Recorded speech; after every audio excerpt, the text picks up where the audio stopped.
എല്ലാവർക്കും നമസ്കാരം. റോമാലേഖനം 5-ാം അധ്യായം അതിൻ്റെ 5-ാമത്തെ വാക്യത്തിനകത്ത് ഇങ്ങനെയാണ് പറഞ്ഞിരിക്കുന്നത്: ദൈവത്തിൻ്റെ സ്നേഹം നമ്മളുടെ ഹൃദയങ്ങളിൽ നൽകപ്പെട്ടിരിക്കുന്ന പരിശുദ്ധാത്മാവിനാൽ നമ്മൾക്ക് നൽകിയിരിക്കുന്നുവല്ലോ എന്നാണ് പറഞ്ഞിരിക്കുന്നത്. അതായത് ദൈവത്തിൻ്റെ സ്നേഹം എന്താണ്? ദൈവത്തിൻ്റെ സ്നേഹം പരിശുദ്ധാത്മാവിനാൽ നമ്മളുടെ ഹൃദയങ്ങളിൽ പകർന്നിരിക്കുകയാണെന്നാണ് പറഞ്ഞിരിക്കുന്നത്. അതായത് പരിശുദ്ധാത്മാവിനെ നമ്മൾക്ക് പകർന്ന് തന്ന്, അതായത് പരിശുദ്ധാത്മാവ് എവിടെയാണ് വസിക്കുന്നത്? നമ്മളുടെ ഹൃദയങ്ങളിലാണല്ലേ. അപ്പോൾ ആ ഹൃദയങ്ങളിൽ പകർന്നിരിക്കുന്ന പരിശുദ്ധാത്മാവ് എന്ന് പറയുന്നത് എന്താണ്?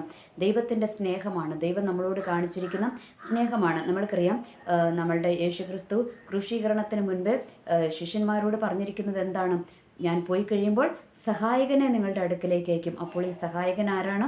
പരിശുദ്ധാത്മാവ്. അപ്പോൾ ഈ പരിശുദ്ധാത്മാവിനെ നമ്മളുടെ അടുത്തേക്ക് ദൈവം അയച്ചിരിക്കുന്നത് എന്താണ്? അത് ദൈവത്തിൻ്റെ സ്നേഹമാണല്ലേ. അങ്ങനെയാണ് ദൈവം, ആ ഒരു സ്നേഹത്തിൻ്റെ പ്രതിഫലനമാണ് ദൈവത്തിൻ്റെ പരിശുദ്ധാത്മാവിനെ നമ്മളുടെ ഉള്ളിൽ പകർന്നിരിക്കുന്നത്. ഓക്കെ, അപ്പോൾ ഈ പരിശുദ്ധാത്മാവ് എങ്ങനെയാണ് നമ്മളുടെ ഉള്ളിൽ വരുന്നത്?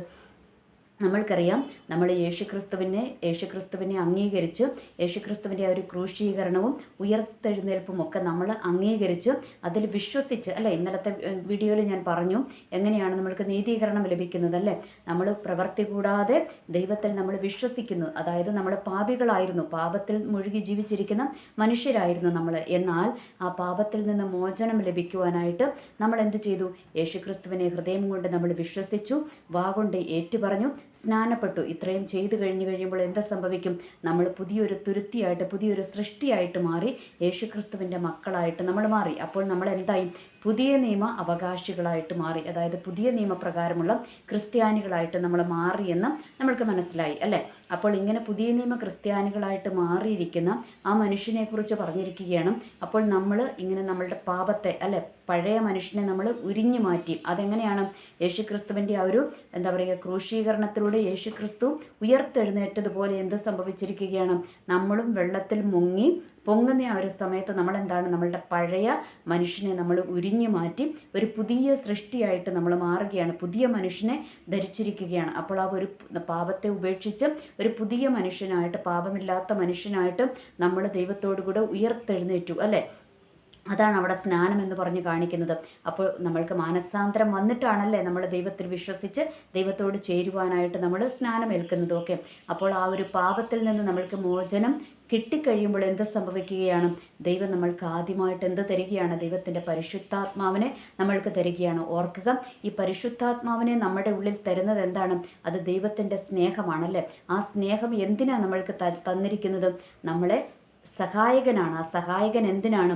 ഒരു പാപം കൂടാതെയുള്ള ഒരു വിശുദ്ധ ജീവിതം, ഒരു നിത്യജീവിതം, നിത്യതയ്ക്ക് വേണ്ടിയുള്ള ഒരു വിശുദ്ധ ജീവിതം നയിക്കുവാൻ വേണ്ടിയിട്ടാണ് പരിശുദ്ധാത്മാവിനെ നമ്മൾക്ക് തന്നിരിക്കുന്നത്.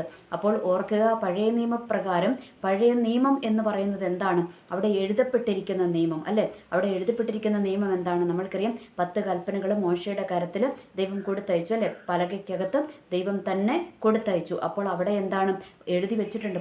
നിയമങ്ങൾ എഴുതി വെച്ചിട്ടുണ്ട്. എന്താണ്? കൊല്ലരുത്, വ്യഭിചാരം ചെയ്യരുത്, മോഷ്ടിക്കരുത്, അന്യൻ്റെ വസ്തുക്കൾ മോഹിക്കരുത് എന്നൊക്കെ പറഞ്ഞുകൊണ്ട് 10 പ്രമാണങ്ങൾ നൽകപ്പെട്ടിട്ടുണ്ട്. അപ്പോൾ അതുവരെ എന്താണ്? ആ മനുഷ്യർക്ക്, അന്നത്തെ കാലത്തുള്ള പഴയ നിയമപ്രകാരമുള്ള മനുഷ്യർക്ക് അറിഞ്ഞുകൂടായിരുന്നു പാപം എന്താണ് എന്നുള്ളതൊന്നും അവർക്ക് അറിഞ്ഞുകൂടാ. എന്നാൽ ദൈവം അവർക്ക് കൽപ്പന കൊടുത്തു, നിങ്ങൾ ഇന്നത് ചെയ്യരുത് എന്നുള്ളത് അവർക്ക് കൊടുത്തു. അപ്പോഴാണ് അവർക്ക് ബോധ്യമാകുന്നത് ഇന്നതൊക്കെ പാപമാണ്, ഇതൊന്നും ചെയ്യരുത് എന്ന് അവർക്ക് ബോധ്യമാവുകയും ആ ഒരു ബോധ്യത്തിൽ അവർ ജീവിക്കുവാൻ എന്ത് ചെയ്യണം? അവർ തന്നെ പരിശ്രമിക്കണം, അല്ലേ. അവർ തന്നെ ഒരാളെ കൊല്ലാതെ അല്ലെങ്കിൽ വ്യഭിചാരം ചെയ്യാതെ, അല്ലാതെ മോഹിക്കാതെയൊക്കെ എന്ത് ചെയ്യണം? അവർ തന്നെ അവരെ കൺട്രോൾ ചെയ്ത് മുൻപോട്ട് കൊണ്ടുപോകേണ്ടത് ആവശ്യമാണ്. അതാണ് പഴയ നിയമം എന്ന് പറയുന്നത്. നിയമപ്രകാരമുള്ള ഒരു ജീവിതമാണ് പഴയ നിയമം എന്ന് പറയുന്നത്. എന്ന് വെച്ചാൽ അവർ തന്നെ പാപത്തെ അതിജീവിക്കുവാൻ അവരുടെ സ്വയബുദ്ധി കൊണ്ട് തന്നെ അവർ പ്രയത്നിക്കണം. അപ്പോൾ അത് പലപ്പോഴും എന്താണ്? പരാജയപ്പെട്ടു പോകാറുണ്ട്. അതാണ് അവർക്ക് സംഭവിച്ചതല്ലേ. ഇസ്രായേൽ മക്കൾക്ക് സംഭവിച്ചത് അതാണ്. അവർക്ക് പരാജയങ്ങൾ അവരുടെ ജീവിതത്തിൽ സംഭവിച്ചിരിക്കുകയാണ്. അപ്പോൾ ഞാൻ കഴിഞ്ഞ ഇന്നലത്തെ എൻ്റെ വീഡിയോയ്ക്കകത്ത് പറഞ്ഞു, നമ്മളെന്താണ് പ്രവൃത്തി അല്ലേ, അവരെന്താണ് ആക്ഷരികമായ യുദ്ധം, ന്യായപ്രമാണത്തിൽ എന്താണ് ആക്ഷരികമായ യുദ്ധം നടന്നുകൊണ്ടിരിക്കുകയാണ്. അപ്പോൾ ഇന്നും ഇസ്രായേലിൽ അത് തന്നെയാണ് നടക്കുന്നത് അല്ലേ. ഇസ്രായേൽ എന്താണ്, അവരിന്നുമായ ഒരു പഴയ നിയമ പ്രമാണത്തിലാണ് അവർ നിൽക്കുന്നത്. അതുകൊണ്ട് എന്താണ്, അവർക്ക് ഇന്നും ആക്ഷരികമായ യുദ്ധം അവർ നടത്തിക്കൊണ്ടിരിക്കുകയാണ്. രാജ്യങ്ങളോട് അവർ യുദ്ധങ്ങൾ ചെയ്തുകൊണ്ടിരിക്കുകയാണ്. ശത്രു അവർക്കെതിരെ വരുമ്പോൾ അവരെന്ത് ചെയ്യുകയാണ്, അവരോട് അറ്റാക്ക് നടത്തിക്കൊണ്ടിരിക്കുകയാണ്. എന്നാൽ ഒരു പുതിയ നിയമ ക്രിസ്ത്യാനിയെ സംബന്ധിച്ചിടത്തോളം അവർക്ക് അങ്ങനെയുള്ള ആക്ഷരികമായ യുദ്ധങ്ങളുണ്ടോ? ഇല്ല. ആ ഒരു യുദ്ധം എന്താണ്, ആത്മയുദ്ധമാണ്, പിശാചിനോടുള്ള ഒരു യുദ്ധമാണല്ലേ. അപ്പോൾ ഓർക്കുക, ഈ പഴയ നിയമം എന്ന് പറയുന്നത് നമ്മളുടെ ബുദ്ധി കൊണ്ട് നമ്മൾ പ്രമാണങ്ങളിൽ ജീവിക്കുവാനായിട്ട് നമ്മൾ പരിശ്രമിക്കണം. പഴയ നിയമത്തിൽ അവർക്ക് എന്ത് നൽകിയിട്ടില്ല, പരിശുദ്ധാത്മാവിനെ നൽകിയിട്ടില്ല. അപ്പോൾ യേശുക്രിസ്തുവിൻ്റെ ക്രൂശീകരണത്തിന് ശേഷം പുതിയ നിയമ ക്രിസ്ത്യാനികൾക്ക്, അതായത് യേശുക്രിസ്തുവിനെ രക്ഷകനാഥനുമായി സ്വീകരിച്ചും യേശുക്രിസ്തുവിനോടുകൂടി ഒരു പുതിയ സൃഷ്ടിയായിട്ട് ജീവിക്കുവാൻ സമർപ്പിക്കപ്പെട്ടിരിക്കുന്ന വ്യക്തികൾക്ക് ദൈവം എന്ത് നൽകിയിരിക്കുകയാണ്, പരിശുദ്ധാത്മാവിനെ നൽകിയിരിക്കുകയാണ്. അപ്പോൾ പിന്നെ നമ്മൾ എങ്ങനെയാണ് ജീവിക്കേണ്ടത്, ആ പരിശുദ്ധാത്മാവിന് കീഴ്പ്പെട്ടാണ് നമ്മൾ ജീവിക്കേണ്ടത് അല്ലേ. അപ്പോൾ പരിശുദ്ധാത്മാവ് നമ്മൾക്ക് എന്ത് തരും, ഗൈഡൻസ് തന്നുകൊണ്ടേയിരിക്കും. ഇന്നത് ചെയ്യരുത്, ഇന്നത് ചെയ്യണം, ഇന്നത് ചെയ്യരുതെന്ന് നമ്മളുടെ ഹൃദയത്തിൽ തന്നെ പരിശുദ്ധാത്മാവ് നമ്മളോട് ഇടപെട്ടുകൊണ്ടിരിക്കും. കാരണം പരിശുദ്ധാത്മാവിനെ എവിടെയാണ് തന്നിരിക്കുന്നത്, നമ്മളുടെ ഹൃദയത്തിലാണ് തന്നിരിക്കുന്നത് അല്ലേ. അപ്പോൾ ഹൃദയത്തിൽ തന്നെ പരിശുദ്ധാത്മാവ് നമ്മളിൽ പ്രവർത്തിച്ചു കൊണ്ടേയിരിക്കും. അപ്പോൾ നമ്മൾ ഈ പരിശുദ്ധാത്മാവിന് കീഴടങ്ങാതെ വീണ്ടും പഴയ നിയമത്തിൽ എന്ന് വെച്ചാൽ ആ പാപപ്രമാണം, പഴയ നിയമം എന്ന് പറയുന്നത് പാപപ്രമാണം. പാപപ്രമാണം എന്ന് പറയുന്നത് എന്താണ്, ചെയ്യരുത് ചെയ്യരുത് ചെയ്യരുത് എന്ന് പറഞ്ഞിരിക്കുകയാണ്. അത് ചെയ്യാതിരിക്കാൻ നമ്മൾ എന്ത് ചെയ്യണം, നമ്മൾ സ്വയമായിട്ട് പരിശ്രമിച്ചു കൊണ്ടിരിക്കണം. എന്നാൽ പുതിയ നിയമത്തിലോട്ട് വന്നു കഴിയുമ്പോൾ ദൈവത്തിൻ്റെ പരിശുദ്ധാത്മാവ് നമ്മൾക്ക് കൃപ പകർന്നുകൊണ്ടിരിക്കുകയാണ്. ഇനി നമ്മൾ എന്താണ്, ആ കൃപയിൽ നിൽക്കാതെ, നമ്മൾ പരിശുദ്ധാത്മാവിന് കീഴടങ്ങാതെ നമ്മൾ വീണ്ടും പാപം ചെയ്യുകയാണെങ്കിൽ നമ്മൾ എങ്ങോട്ട് തന്നെ തിരിച്ചുപോയി, പഴയ നിയമത്തിലേക്ക്, അതായത് ന്യായപ്രമാണത്തിലേക്ക് തന്നെ നമ്മൾ തിരിച്ചുപോയി. അവിടെ എന്താണ്, പരിശുദ്ധാത്മാവിന് നമ്മളിൽ ക്രിയ ചെയ്യുവാനായിട്ട് പറ്റത്തില്ല എന്നുള്ളൊരു യാഥാർത്ഥ്യം നമ്മൾ തിരിച്ചറിയുക. അപ്പോൾ നമ്മൾ പരിശുദ്ധാത്മാവിന് കീഴടങ്ങുന്നില്ല എങ്കിൽ പരിശുദ്ധാത്മാവ് നമ്മളുടെ ഹൃദയത്തിൽ എന്ത് ചെയ്യത്തില്ല, വസിക്കത്തില്ല അല്ലേ. അതാണ് നമ്മളുടെ വചനത്തിൽ നമ്മൾ അങ്ങോട്ട് പോകുമ്പോൾ നമ്മൾക്ക് വീണ്ടും കാണുവാനായിട്ട് കഴിയുന്നുണ്ട്. എന്താ പറയുക, ജഡസ്വഭാവമുള്ളവരെന്താണ്, അവൻ ജഡപ്രകാരമാണ് ജീവിക്കുന്നത് അല്ലെ, അവൻ ജഡത്തിന് കീഴടങ്ങിയാണ് ജീവിക്കുന്നത്. ആത്മാവിനെ അനുസരിച്ച് ജീവിക്കുന്നവൻ എന്താണ്, ആത്മാവിനുള്ളത് ചിന്തിച്ച് ആത്മാവ് പറയുന്നതനുസരിച്ച് മുൻപോട്ട് പോകുന്നു.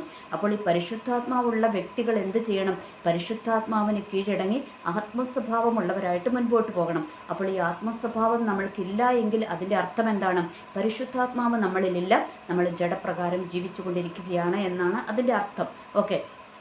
അപ്പോൾ ഓർക്കുക, ഈ പരിശുദ്ധാത്മാവിനെ നമ്മൾ എന്ത് ചെയ്യണം, അനുസരിക്കണം, അതിന് നമ്മൾ കീഴടങ്ങണം. കീഴടങ്ങിയില്ല എങ്കിൽ നമ്മളുടെ മേലെ ദൈവം പകർന്നിരിക്കുന്ന, ഹൃദയത്തിൽ പകർന്നിരിക്കുന്ന പരിശുദ്ധാത്മാവ് നമ്മളിൽ ക്രിയ ചെയ്യത്തില്ല. പരിശുദ്ധാത്മാവ് നമ്മളിൽ നിന്നും അകന്നു പോയിട്ട് നമ്മൾ എന്തിന് കീഴ്പ്പെട്ടവരാകും, പാപത്തിന് അടിമപ്പെട്ട് ജഡസ്വഭാവത്തിൽ ജീവിക്കുന്നവരായിത്തീരും. അപ്പോൾ വീണ്ടും നമ്മളുടെ എന്തായി, രക്ഷ അവിടെ നമ്മൾക്ക് നഷ്ടമാവുകയാണ് ചെയ്യുന്നത് എന്നുള്ളൊരു യാഥാർത്ഥ്യം നമ്മൾ മറക്കരുത്. കാരണം ഇന്ന് എനിക്ക് തോന്നുന്നു പലരും ഇന്നും ധരിച്ചു വെച്ചിരിക്കുന്നത്, ഒരിക്കൽ രക്ഷിക്കപ്പെട്ട സ്നാനപ്പെട്ട് കഴിഞ്ഞാൽ പിന്നെ നമ്മൾ എന്താണ്, നമ്മൾ നിത്യതയ്ക്ക് അവകാശികളായി തീർന്നു, നമ്മൾക്ക് നിത്യത എന്ന് പറയുന്നത് ലഭിക്കുമെന്ന് ഇന്ന് പലരും മൂഢമായി ധരിച്ചു വെച്ചിരിക്കുകയാണ്. എന്നാൽ റോമാലേഖനത്തിലോട്ട് വന്നു കഴിയുമ്പോൾ നമ്മളത് മനസ്സിരുത്തി വായിച്ചു കഴിയുമ്പോൾ നമ്മൾക്ക് മനസ്സിലാക്കുവാനായിട്ട് കഴിയും. അങ്ങനെയല്ല പറഞ്ഞിരിക്കുന്നത്, എല്ലാവരും രക്ഷിക്കപ്പെടുമെന്നും പറഞ്ഞിട്ടില്ല. അതായത് എന്താ പറയുക, നമ്മൾ കൃപായുഗത്തിലേക്ക് വന്ന് യേശുക്രിസ്തുവിനെ രക്ഷകനും നാഥനുമായി സ്വീകരിച്ചും സ്നാനപ്പെട്ടിരിക്കുന്ന വ്യക്തികൾ അല്ലെങ്കിൽ ക്രിസ്ത്യാനി എന്ന നാമധേയത്തിലുള്ള എല്ലാവരും രക്ഷിക്കപ്പെടുമെന്ന് ദൈവത്തിൻ്റെ വചനം പറയുന്നില്ല. എന്താണ്, നമ്മൾ ആത്മാവിൽ ഉള്ളവർ, അതായത് ആത്മാവുള്ളവൻ എന്ന് പറഞ്ഞാൽ എന്താണ്, ആത്മാവിനെ അനുസരിച്ച് ജീവിക്കുന്നവൻ അല്ലേ. ആത്മാവിനെ അനുസരിച്ച്, ദൈവത്തിൻ്റെ ആത്മാവിനെ അനുസരിച്ച് ജീവിക്കുന്നവൻ മാത്രമേ എങ്ങോട്ട് പോകത്തുള്ളൂ, നമ്മൾ നിത്യത്തിലേക്ക് പോകത്തുള്ളൂ. അതാണ് ദൈവത്തിൻ്റെ വചനം പറഞ്ഞിരിക്കുന്നത്. ഇപ്പോൾ ക്രിസ്തുവിലുള്ളവർക്ക് ഒരു ന്യായവിധിയുമില്ല. അപ്പോൾ ഈ ക്രിസ്തുവിൽ ഉള്ളവർ എന്ന് പറയുന്നത് ആരാണ്, ദൈവത്തിൻ്റെ പരിശുദ്ധാത്മാവ് ഉള്ളിൽ ഉള്ളവരാണ് ആര്, ഇപ്പോൾ ക്രിസ്തുവിൽ ഉള്ളവർ എന്നുള്ളൊരു യാഥാർത്ഥ്യം നമ്മൾ മറക്കരുത്. അത് ദൈവത്തിൻ്റെ വചനത്തിനകത്ത് വളരെ വ്യക്തമായിട്ട് എഴുതി വെച്ചിരിക്കുന്ന കാര്യമാണ്. അപ്പോൾ ഈ പരിശുദ്ധാത്മാവ് എന്ന് പറയുന്നതാണ് ഇന്നത്തെ പുതിയ നിയമത്തിലുള്ള ക്രിസ്ത്യാനികളെ സംബന്ധിച്ചിടത്തോളം ഏറ്റവും ഇമ്പോർട്ടൻ്റ് എന്ന് പറയുന്നത്. ഈ പരിശുദ്ധാത്മാവ് നമ്മളിൽ ഇല്ല എങ്കിൽ, പരിശുദ്ധാത്മാവ് നമ്മളിൽ ക്രിയ ചെയ്യുന്നില്ല എങ്കിൽ നമ്മൾ എങ്ങോട്ട് പോകത്തില്ല, നമ്മൾ നിത്യതയിലോട്ട് നമ്മൾ എടുക്കപ്പെടത്തില്ല, അല്ലെങ്കിൽ ദൈവത്തിൻ്റെ ആ ഒരു രണ്ടാമത്തെ വരവിൽ നമ്മൾ തള്ളപ്പെട്ടു പോകുമെന്നുള്ള വളരെ വ്യക്തമായി അവിടെ ഇതിനകത്ത് എഴുതി വെച്ചിരിക്കുകയാണ് അല്ലേ. അതിന് മുൻപോട്ട് ലേഖനങ്ങളിലോട്ട് വരുമ്പോഴും അത് വ്യക്തമായിട്ട് നമ്മളെ വീണ്ടും വീണ്ടും പഠിപ്പിക്കുന്നുണ്ട്. ദൈവത്തിൻ്റെ പരിശുദ്ധാത്മാവ് ഒരു വ്യക്തിയിൽ ഇല്ല എങ്കിൽ അവൻ എന്ത് ചെയ്യത്തില്ല? ദൈവത്തിൻ്റെ വരവെങ്കിൽ എടുക്കപ്പെടത്തില്ല. എന്ന് വെച്ചാൽ ആ ഒരു കാഹളനാദം നമ്മൾ കേൾക്കണമെങ്കിൽ എന്ത് സംഭവിക്കണം? ദൈവത്തിൻ്റെ പരിശുദ്ധാത്മാവ് നമ്മളിൽ ഉണ്ടാകണം. ഇനി ഈ ദൈവത്തിൻ്റെ പരിശുദ്ധാത്മാവ് ഉണ്ട് എങ്കിൽ മാത്രമേ ദൈവത്തിൻ്റെ കാഹള ശബ്ദം നമ്മൾ കേൾക്കത്തുള്ളൂ. എന്ന് വെച്ചാൽ ആത്മീയമായിട്ടുള്ള കാര്യങ്ങൾ നമ്മൾ ഗ്രഹിക്കുവാൻ നമ്മൾക്ക് കഴിയണമെങ്കിൽ എന്തുണ്ടാകണം? നമ്മളുടെ ഉള്ളിൽ പരിശുദ്ധാത്മാവ് ഉണ്ടാകണം. പരിശുദ്ധാത്മാവില്ല എങ്കിൽ നമ്മൾക്ക് എന്താണ്? ആത്മീയ കാഹളധ്വനി നമ്മൾക്ക് കേൾക്കുവാനായിട്ട് കഴിയത്തില്ല. ആത്മസ്വഭാവത്തിൽ ദൈവത്തിൻ്റെ മക്കളായിട്ട് ജീവിക്കുവാനായിട്ട് നമ്മൾക്ക് കഴിയത്തില്ല. നമ്മൾ വീണ്ടും എവിടെ അടിമയാണ്? പിശാചിന് അടിമയാണ്, പാപത്തിന് അടിമയാണ്. ഓർക്കുക, ഇത് എങ്ങനെയാണ് നമ്മൾക്ക് നഷ്ടമാകുന്നത്? നമ്മൾ തന്നെയാണ് നഷ്ടമാക്കുന്നതല്ലേ? നമ്മൾ രക്ഷിക്കപ്പെട്ട് സ്നാനപ്പെട്ട് കഴിയുമ്പോൾ ദൈവത്തിൻ്റെ പരിശുദ്ധാത്മാവിനാൽ നമ്മളെ മുദ്രയിടും. പരിശുദ്ധാത്മാവിനെ നമ്മളുടെ ഹൃദയത്തിൽ തരും. ഇനി ആ പരിശുദ്ധാത്മാവ് നമ്മളിൽ വസിക്കണമോ വേണ്ടയോ എന്ന് തീരുമാനിക്കുന്നത് ആരാണ്? ഞാൻ തന്നെ തീരുമാനിക്കണം, അല്ലേ? എന്ന് വെച്ചാൽ ദൈവത്തിൻ്റെ പരിശുദ്ധാത്മാവിന് ഞാൻ കീഴടങ്ങണം. ദൈവത്തിൻ്റെ പരിശുദ്ധാത്മാവ് നമ്മൾക്ക് ഗൈഡൻസ് തന്നുകൊണ്ടേയിരിക്കും. ഇന്നത് ചെയ്യരുത്, ഇന്നത് ചെയ്യണം, ഈ രീതിയിൽ പോകണമെന്ന് നമ്മളുടെ ഹൃദയത്തിൽ തന്നെ ഇടപെട്ടുകൊണ്ടേയിരിക്കും. അപ്പോൾ ഹൃദയത്തിൽ ഇടപെട്ടിട്ട് നമ്മൾക്കറിയാം ഇത് തെറ്റാണെന്ന് അറിഞ്ഞിട്ട് നമ്മൾ വീണ്ടും തെറ്റ് ചെയ്യുകയാണെങ്കിൽ എന്ത് സംഭവിക്കും? ദൈവത്തിൻ്റെ പരിശുദ്ധാത്മാവിന് പിന്നെ നമ്മളിൽ എന്തില്ല? റോളില്ല. കാരണം ദൈവത്തിൻ്റെ പരിശുദ്ധാത്മാവ് നമ്മൾക്ക് ഓൾറെഡി ഗൈഡൻസ് തന്നു. അത് നമ്മൾ ലോകത്തിലോട്ട് ഇറങ്ങിയാലും അങ്ങനെ തന്നെയല്ലേ? നമ്മളുടെ പേരൻസിനെയോ അല്ലെങ്കിൽ നമ്മളുടെ എന്താ പറയുക, നമ്മളെ പഠിപ്പിക്കുന്ന അധ്യാപകരെയൊക്കെ എടുത്തു നോക്കിയാലും അവർ നമ്മളോട് പറയുമല്ലേ, നമ്മൾക്ക് ചിലത് ഇൻസ്ട്രക്ഷൻസ് നമ്മൾക്ക് തരും. അത് നമ്മൾ അനുസരിക്കുന്നില്ല എങ്കിൽ എന്താണ്? അവർ നമ്മളെ ശിക്ഷിച്ചു നോക്കും. എന്നിട്ട് നമ്മൾ അനുസരിക്കുന്നില്ലെങ്കിൽ എന്താണ്? നമ്മളെ പിന്നെ ആ വഴിക്കങ്ങ് വിടും. പിന്നെ നമ്മളുടെ അടുത്തോട്ട് അവരെന്താണ്? അവരുടെ ആ ഒരു എന്താ പറയുക, ഇൻസ്ട്രക്ഷൻസ് നമ്മൾക്ക് വീണ്ടും അവർ തരത്തില്ല. എന്ന് പറയുന്നത് പോലെ തന്നെ പരിശുദ്ധാത്മാവിനെ നമ്മൾ അനുസരിക്കുന്നില്ല എങ്കിൽ പരിശുദ്ധാത്മാവ് നമ്മളൊരു ക്രിയ ചെയ്യുന്നത് അങ്ങ് സ്റ്റോപ്പ് ചെയ്യും കേട്ടോ. അപ്പോൾ നമ്മൾ വീണ്ടും എങ്ങോട്ട് പോയി? നമ്മൾ പാപത്തിൻ്റെ പ്രമാണത്തിലേക്ക്, ന്യായപ്രമാണത്തിൻ്റെ കീഴിലേക്ക് നമ്മൾ മടങ്ങിപ്പോയി എന്ന് തന്നെയാണ് ഇവിടെ പറഞ്ഞിരിക്കുന്നത്. എന്ന് വെച്ചാൽ ഈസി ആയിട്ട് പറഞ്ഞാൽ പഴയ നിയമവും പുതിയ നിയമവും തമ്മിലുള്ള വ്യത്യാസം എന്താണ്? ന്യായപ്രമാണവും പാപപ്രമാണവും തമ്മിലുള്ള വ്യത്യാസം അതായത് ന്യായപ്രമാണത്തിൻ്റെ കീഴിലുള്ളവർ എന്താണ്? അവരൊരു പാപപ്രമാണത്തിന് കീഴിൽ എന്നാണ് പറയുന്നത്. എന്ന് വെച്ചാൽ ന്യായപ്രമാണം പാപമാണെന്നല്ല പറയുന്നത്. അവിടെ എന്താണ്? നമ്മളുടെ ബുദ്ധി കൊണ്ട് നമ്മളവിടെ പ്രവർത്തിക്കണം. ഓക്കെ, അപ്പോൾ ഒരു പാപത്തിൻ്റെ പ്രമാണം അവിടെ കിടപ്പുണ്ട്. നമ്മൾ നമ്മുടെ ബുദ്ധി കൊണ്ട് അതിനെ ജയിക്കണം. എന്നാൽ പുതിയ നിയമത്തിലോട്ട് വന്നു കഴിയുമ്പോൾ പരിശുദ്ധാത്മാവ് തന്നെ നമ്മൾക്ക് ഗൈഡൻസ് തരും. എന്ന് വെച്ചാൽ നമ്മൾക്ക് ആ പ്രമാണം നമ്മൾ നോക്കേണ്ട കാര്യമില്ല.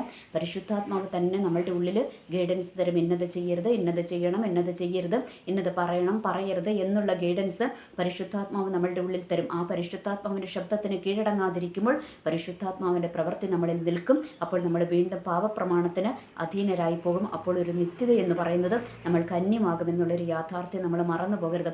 അപ്പോൾ ഓർക്കുക, ഒരു വിശ്വാസിയുടെ ജീവിതത്തിൽ എന്തുണ്ടായിരിക്കണം? പരിശുദ്ധാത്മാവ് ഉണ്ടായിരിക്കണം. പരിശുദ്ധാത്മാവിൻ്റെ പ്രവർത്തനം ഉണ്ടായിരിക്കണം. ഇനി മറ്റുള്ളവർ കുറേ പേര് ധരിച്ചു വെച്ചിരിക്കുന്നതും അന്യഭാഷ ഉണ്ടെങ്കിൽ പരിശുദ്ധാത്മാവ് ഉണ്ട് എന്നാണോ അതിൻ്റെ അർത്ഥം? അല്ല. അന്യഭാഷ എന്ന് പറയുന്നത് എന്താണ്? പരിശുദ്ധാത്മാവിനെ നമ്മൾക്ക് തന്നു എന്നതിൻ്റെ ഒരു അടയാളം മാത്രമാണ് എന്ത്? ഈ അന്യഭാഷ എന്ന് പറയുന്നത്. ഇനി അന്യഭാഷ ലഭിച്ചിട്ടില്ല എന്ന് വെച്ചും നമ്മളിൽ പരിശുദ്ധാത്മാവ് ഇല്ല എന്നാണോ? അല്ല. അതെങ്ങനെയാണ് പരിശുദ്ധാത്മാവ് ഉണ്ട് എന്ന് മനസ്സിലാക്കുന്നത്? എങ്ങനെയാണ്? നമ്മളുടെ പ്രവൃത്തി നോക്കിയിട്ടല്ലേ? ആത്മാവിലുള്ള പ്രവൃത്തിയാണ്, ആത്മാവിൻ്റെ പ്രവൃത്തിയാണ്, പരിശുദ്ധാത്മാവിൻ്റെ ഫലം നിറഞ്ഞ പ്രവൃത്തിയാണ് നമ്മൾ ചെയ്യുന്നതെങ്കിൽ മാത്രമാണ് പരിശുദ്ധാത്മാവ് നമ്മളിൽ ഉണ്ട് എന്ന് ഉറപ്പ് വരുത്തുന്നത്. അവിടെ അന്യഭാഷയ്ക്ക് സ്ഥാനമില്ല. അന്യഭാഷ എന്ന് പറയുന്നത് ദൈവം ഒരു അടയാളം നമ്മൾക്ക് തരുന്നതാണ്. ഇനി ആ അടയാളം തന്നു കഴിയുമ്പോൾ എന്താണ്? അത് നമ്മൾ കാണാപ്പാഠം പഠിച്ചിട്ട് ഇനി പരിശുദ്ധാത്മാവിൻ്റെ നിയോഗമില്ലെങ്കിൽ പോലും നമ്മളത് കാണാപ്പാഠം പഠിച്ചത് റിപ്പീറ്റ് ചെയ്തുകൊണ്ടിരിക്കും. അതിൻ്റെ അർത്ഥം പരിശുദ്ധാത്മാവ് ഉണ്ടെന്നാണോ? അല്ലല്ലല്ല. ഇന്ന് പലരും തെറ്റിദ്ധരിച്ച് വെച്ചിരിക്കുകയാണ്.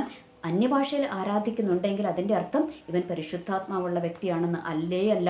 പരിശുദ്ധാത്മാവുള്ള വ്യക്തിയാണെങ്കിൽ എന്ത് ചെയ്യും? പരിശുദ്ധാത്മാവിൻ്റെ ഫലങ്ങൾ നമ്മളിൽ ഉണ്ടാകണം. എന്ന് വെച്ചാൽ അതിൻ്റെ അർത്ഥം എന്താണ്? പരിശുദ്ധാത്മാവുള്ള വ്യക്തി ഇങ്ങനെ ഊമയായിട്ടിങ്ങനെ എന്ത് പറഞ്ഞാലും ഇങ്ങനെ ചിരിച്ചുകൊണ്ടിരിക്കുക എന്നാണോ അതിൻ്റെ അർത്ഥം? അല്ലേ?